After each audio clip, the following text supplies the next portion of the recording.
dans le prochain épisode de Un si grand soleil. Tandis que Louis et Kyra tournent une nouvelle vidéo, Janet annonce une mauvaise nouvelle au père Silvio. Attention, les paragraphes qui suivent contiennent des spoilers sur l'épisode d'Un si grand soleil diffusé demain soir sur France 2. Si vous ne voulez rien savoir, ne lisez pas ce qui suit. Jeudi 27 juillet 2023 dans Un si grand soleil. Louis et Kyra tournent une nouvelle vidéo. La foncière OMF34 a publié un communiqué pour faire connaître sa sensibilité aux questions écologiques légitimes soulevées par le chantier en cours.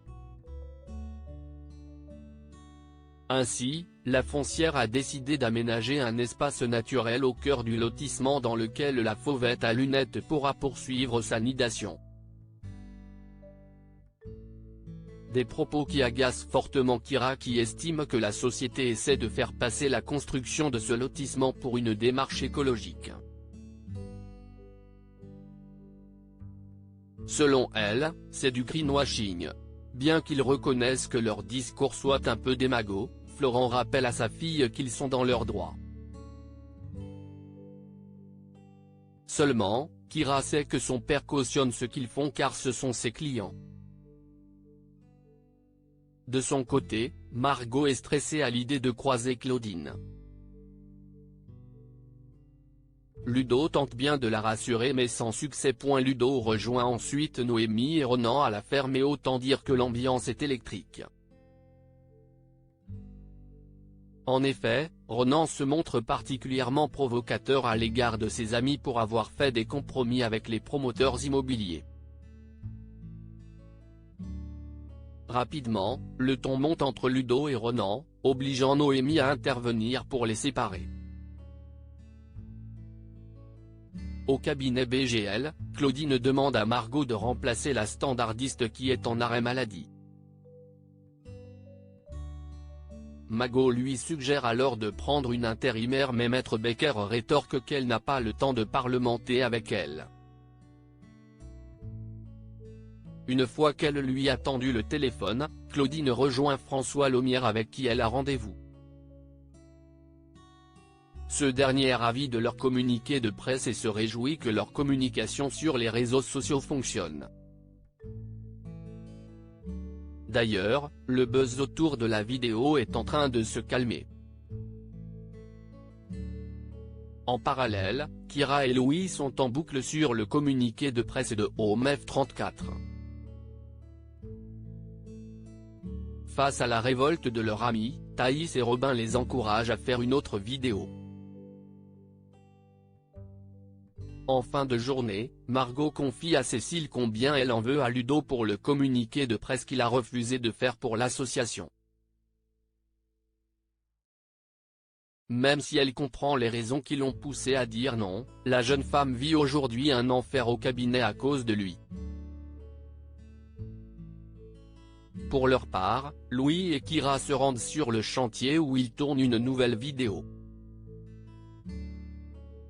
Au moment où Louis escalade les grilles, un agent de la sécurité le voit faire puis lui attrape les jambes pour le forcer à descendre. En parallèle, Kyra filme toute la scène. Tandis qu'il l'assomme de lui donner son téléphone, elle prend la fuite. Immédiatement, l'agent de sécurité se met à sa poursuite. Janet annonce une mauvaise nouvelle au père Silvio au petit matin. Christophe informe Cécile et Achille qu'il va rentrer tard. Une déception pour l'adolescent car le vétérinaire lui avait promis de l'emmener à son match de basket. À l'hôpital, Janet informe le père Silvio que la biopsie a malheureusement confirmé la myocardite aiguë. Après lui avoir précisé que son traitement débutera dès aujourd'hui, le docteur Lewis lui rend le livre qu'il lui avait prêté. Un ouvrage sur l'Afrique du Sud au moment de l'apartheid qui a bouleversé Janet.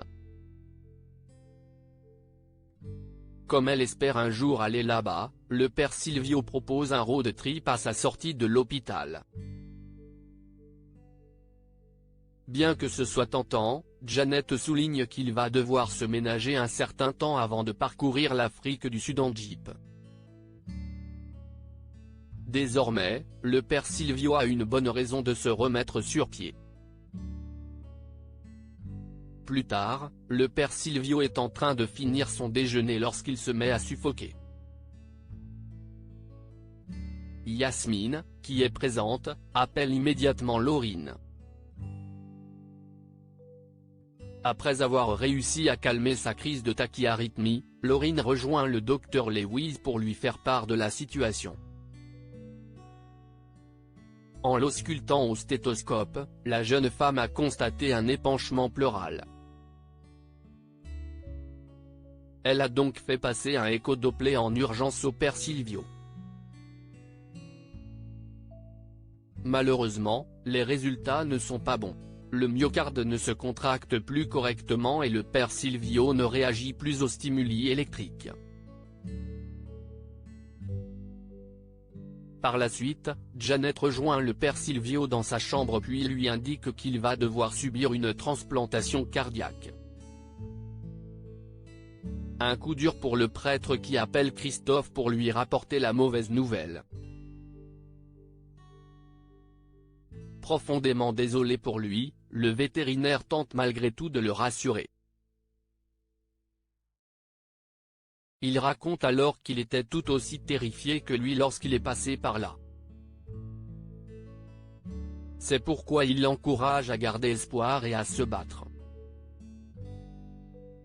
Christophe se rend ensuite près d'un étang où il rencontre Pedro Morel, l'homme qu'il suit depuis quelques jours. Ce dernier étant en train de pêcher, le vétérinaire l'aborde en prétendant chercher un coin tranquille pour la pêche. Pedro l'enjoint alors à se joindre à lui s'il le souhaite, précisant que la compagnie ne le dérange pas.